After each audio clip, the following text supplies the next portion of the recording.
பெரியோர்களே தாய்மார்களே 2 வார்த்தை தாங்க சொன்னேன். 300 பேர் மேடைக்கு ஓடி வந்து பொண்ணு மாப்பிள்ளைக்கு பரிசு கொடுக்குறோம்னு என்னை தள்ளிக்கிட்டே போகிறாங்க. அப்படி நில்லு, இப்படி நில்லு, அங்கிட்டு போ, இங்கிட்டு போ. நானும் விடலை.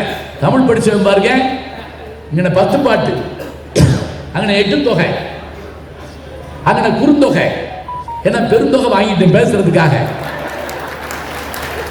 அதில் கூட்டத்தில் வந்து ஒரு கிழவி என்னை கூப்பிட்டு அந்த ரூம்குள்ளே போய் பேசி அவர் திறமை இல்லை அப்படின்னு சொல்லிச்சு. எது அந்த மணமக நேரம் சும்மா தான் கிடையாது, அங்கே போய் பேசு. இப்போ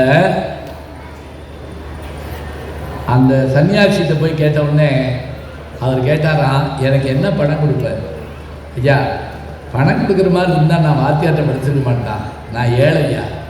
சரி சாப்பாடு போடுறியா? அதுக்கும் வழி இல்லையா? சாப்பாட்டுக்கு இல்லாத ஏழை. நல்லா ஞாபகம் வச்சுங்க.